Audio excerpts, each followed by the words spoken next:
প্রিয় দর্শক, আসসালামু আলাইকুম। সবাইকে স্বাগত আমার আজকের এপিসোডে। আজকে আমি আপনাদের সাথে আটা দিয়ে মোমো রেসিপি শেয়ার করব।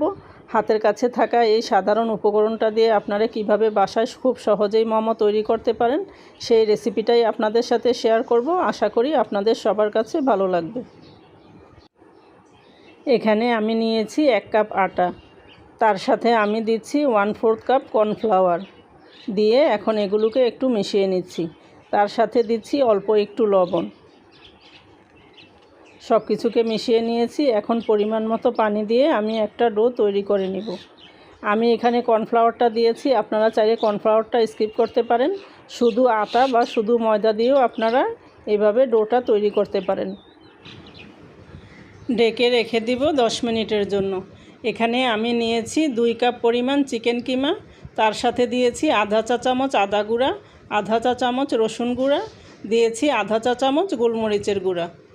এখন দিচ্ছি 3 টেবিল চামচ পেঁয়াজ কুচি, দিয়েছি 4 টেবিল চামচ গাজর কুচি, দিয়েছি পরিমাণ মতো লবণ আর দিয়েছি 1 টেবিল চামচ সয়া সস। এখন সব কিছুকে আমি ভালো করে মেখে নিচ্ছি।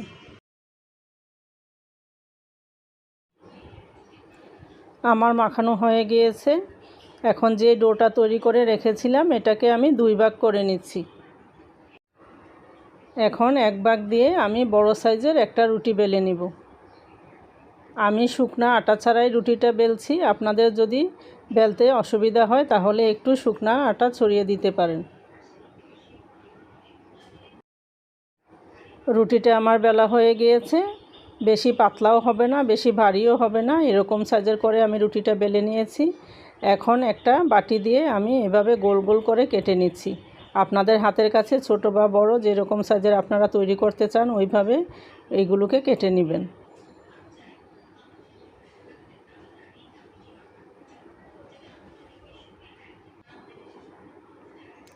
এখন এখান থেকে আমি 1 পিস নিয়ে নিচ্ছি। নিয়ে এর মধ্যে আমি পরিমাণ মতো পুর দিয়ে দিব।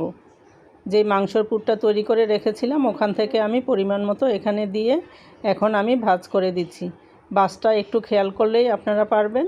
এক পাশ থেকে এনে এভাবে মাঝখানে আমি ভাঁজটা দিয়ে দিচ্ছি। 2 পাশ থেকেই এনে মাঝখানে আমি এভাবে ভাঁজটা দিয়ে দিব আর উপর দিয়ে হাত দিয়ে একটু সমান করে দিচ্ছি। একদম সহজ, আপনারা একবার চেষ্টা করলেই ভাঁজটা করতে পারেন। অথবা আপনারা আপনাদের পছন্দ অনুযায়ী যে কোনো শেপে ভাঁজটা দিতে পারেন। যদি একান্তই আপনারা না পারেন তাহলে আমরা সাধারণত যেভাবে কুলি পিঠা তৈরি করে থাকি ওইভাবে দিয়েও আপনারা ভাপিয়ে নিতে পারেন। এতে করে টেস্টের কোনো হেরফের হবে না।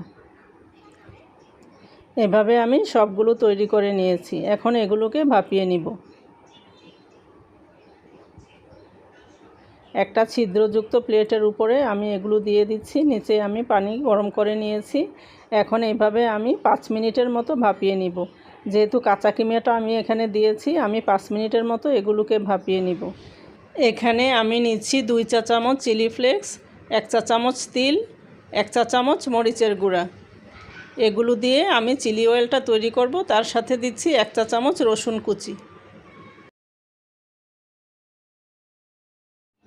এখানে একটা ফ্রাই প্যানে আমি দিয়েছি 1/4 কাপ সয়াবিন তেল, তার সাথে আমি দিয়েছি 4 টেবিল চামচের মতো রসুন কুচি। এখন এগুলোকে নেড়েচেড়ে আমি ভেজে নিব।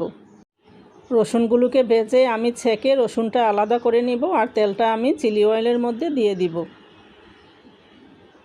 রসুনগুলো ভাজা হয়ে গিয়েছে, এখন আমি এগুলোকে ছেঁকে উঠিয়ে নিচ্ছি। তেলটা গরম অবস্থায় এর মধ্যে দিয়ে দিব, এতে করে সব কিছু সুন্দরভাবে সিদ্ধ হয়ে যাবে আর চিলি অয়েলটাও তৈরি হয়ে যাবে। একটু নেড়েচেড়ে দিচ্ছি। দেখতে পাচ্ছেন একদম সুন্দরভাবে তেলটা তৈরি হয়েছে।